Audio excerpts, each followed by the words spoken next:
प्यारे विद्यार्थियों, मैं Sanjay Pahuja, lecturer computer, government women polytechnic college Kota, आपका स्वागत यूट्यूब चैनल पे आपका स्वागत करता हूं।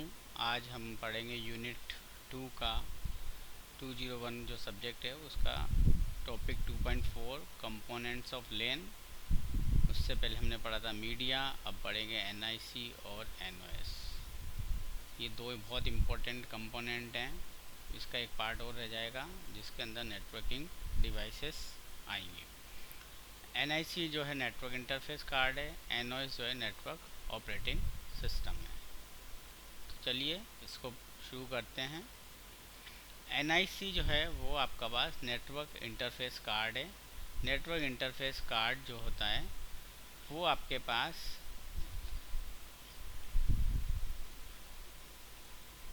एक हार्डवेयर पार्ट है जिसके बगैर आप कंप्यूटर को जोड़ नहीं सकते हैं।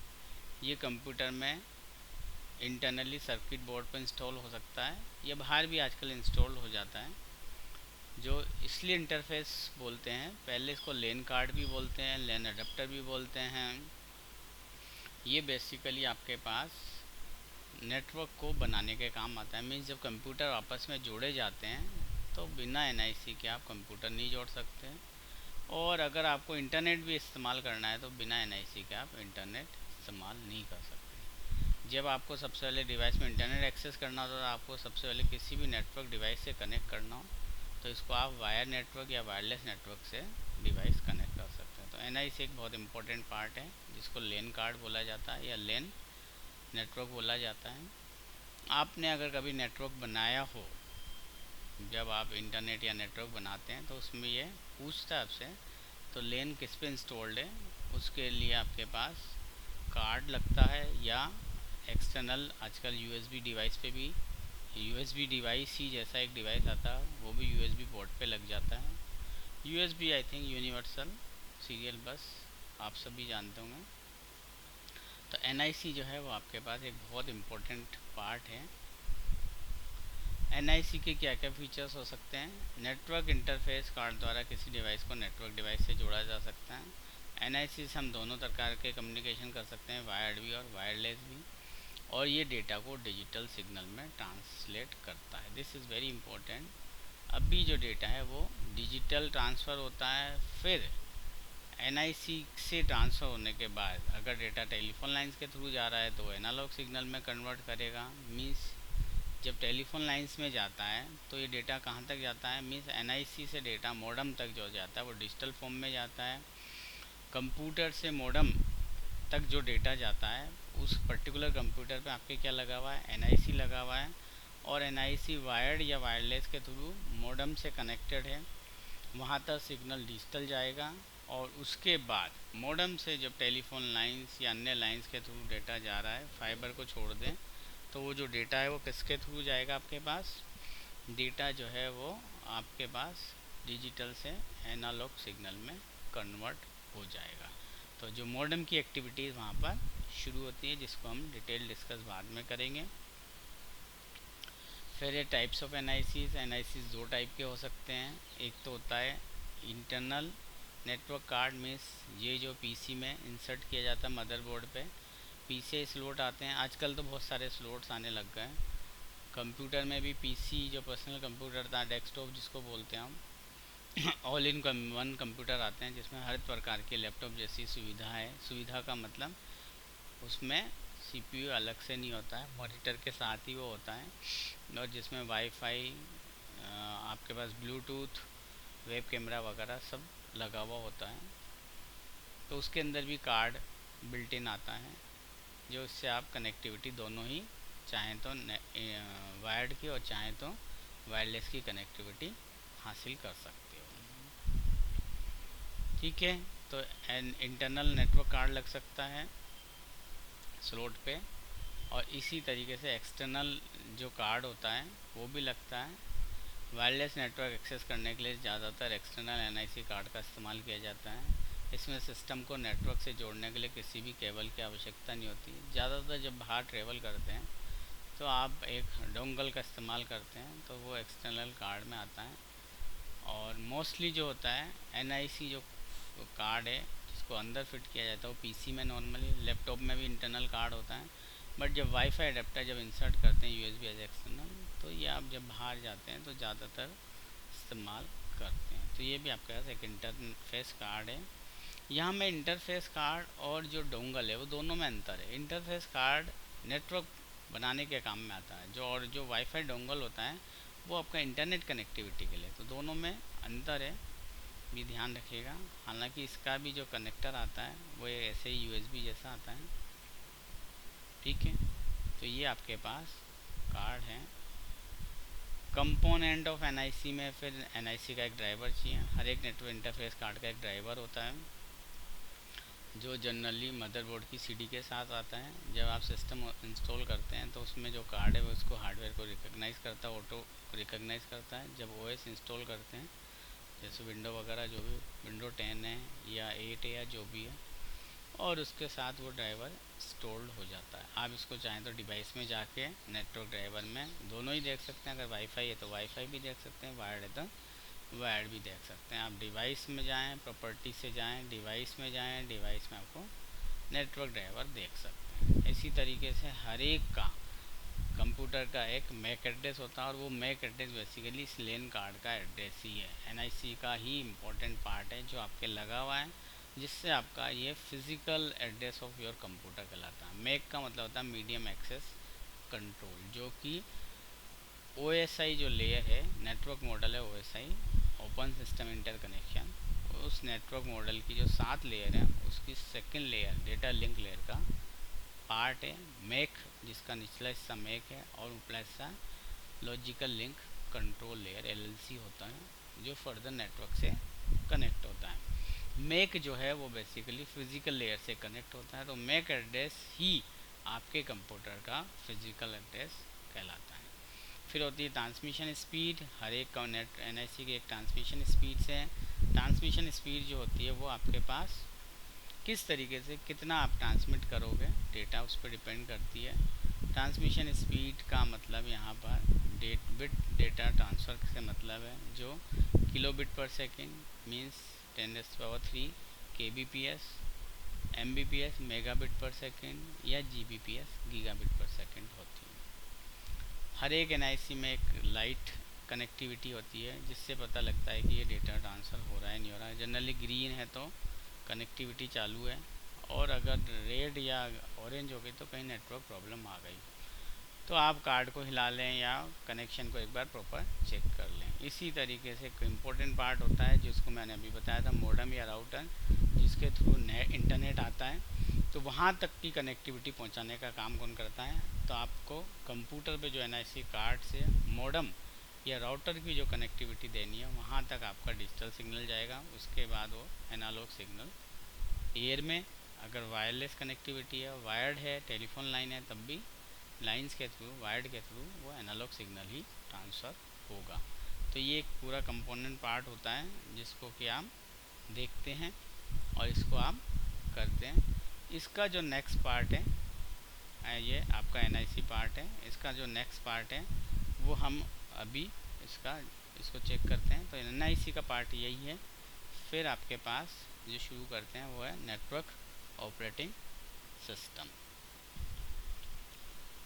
तो नेटवर्क ऑपरेटिंग सिस्टम क्या होता है? नेटवर्क ऑपरेटिंग सिस्टम, एक network operating system basically computer operating system ही है जिसका मेन उद्देश्य work stations, personal computers, printer, servers, file servers इत्यादि को लोकल एरिया नेटवर्क में कनेक्ट करना। और इसके लिए एक सॉफ्टवेयर था जो नेटवर्क ऑपरेटिंग सिस्टम में, जिसमें बहुत सारी मल्टीपल डिवाइसेस को नेटवर्क में आपस में कम्युनिकेट करता है और रिसोर्सेज को शेयर करता है। जनरली यहाँ मल्टी यूजर्स एनवायरनमेंट भी होता है। अब ये नेटवर्क ऑपरेटिंग सिस्टम आज क्यों नहीं आता है? नेटवर्क ऑपरेटिंग सिस्टम एक अब पुराना कंसेप्ट हो गया है। 1990 के आसपास ज़्यादा था, 2000 तक चला। उसके बाद विंडोज़ वगैरह जितने भी नए लेटेस्ट ऑपरेटिंग सिस्टम आने लग गए, विंडोज़ एक्सपी आया या विंडोज़ 2000 आया, उनमें सब में नेटवर्क कैपेबिलिटी आने लग गई और नेटवर्क ऑपरेटिंग सिस्टम जो है, ऑपरेटिंग सिस्टम के अंदर ही नेटवर्क की सारी कैपेबिलिटी आने की वजह से आजकल एनओएस का नाम नहीं सुनाई में देता है।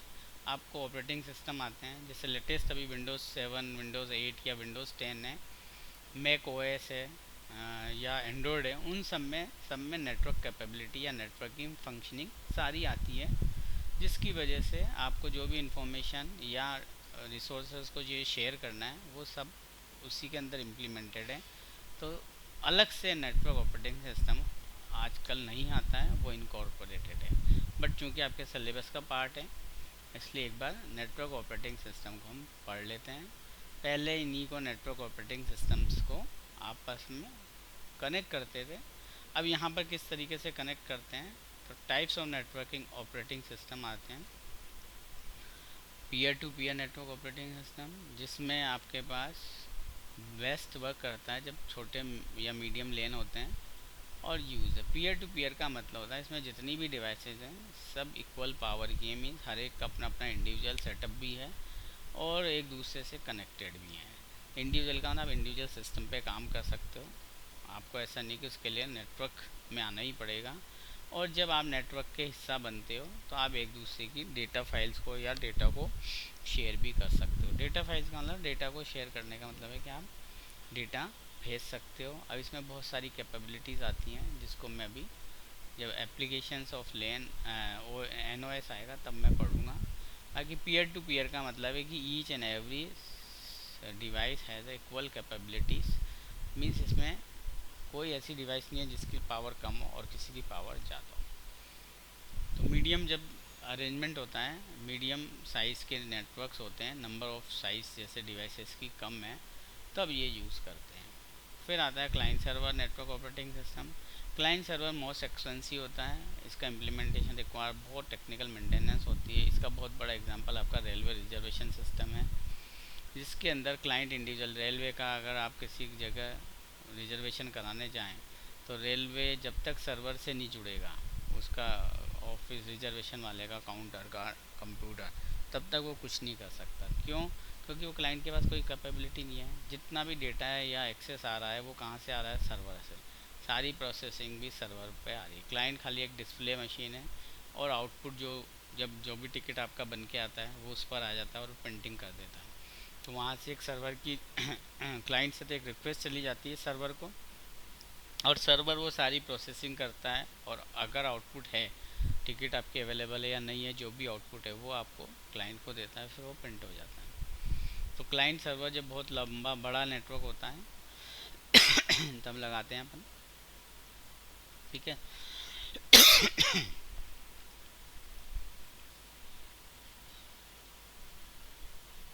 फिर है features of network operating system.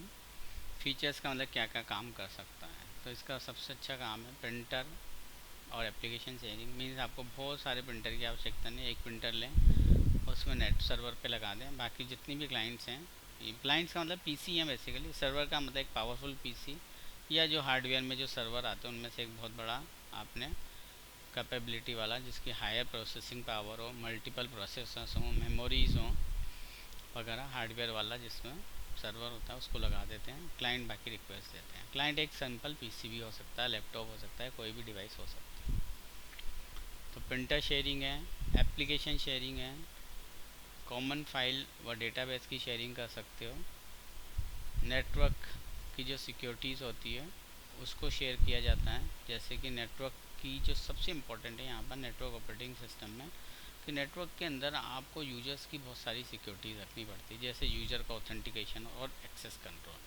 अब मैं इसका एक एग्जांपल लेता हूँ। जैसे रेलवे रिजर्वेशन में जब काउंटर पे आप जाकर टिकट बुक कराते हैं तो जो बुकिंग क्लर्क है उसके सिस्टम को एक लिमिटेड कंट्रोल ही मिल सकता है। उसको पहली बात तो अलाउ है जुड़ने के लिए, आपको नहीं है, और उसका एक एक्सेस कंट्रोल भी एक लिमिट ही है। ऐसा नहीं कि वो कंट्रोल करके जो टिकट हैं वो कहीं से भी अनड्यू टिकट बना ले, नहीं, ऐसा नहीं है।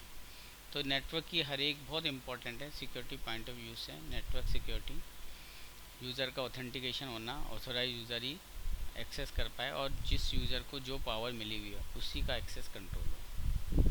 नेक्स्ट है डायरेक्टरी। डायरेक्टरी लेवल का मतलब है आपका एक बैकअप तैयार, बैकअप के अलावा एक डायरेक्टरी स्ट्रक्चर तैयार करना, फाइल्स को किस तरीके से रखना है, means arrangement of the files in your system. फिर है बैकअप एंड वेब सर्विसेज। आजकल क्लाउड सर्विसेज बहुत चली रही हैं, बैकअप आपका क्लाउड सर्विसेज पे रखा जाता है, वेब सर्विसेज बहुत सारी आ चुकी हैं।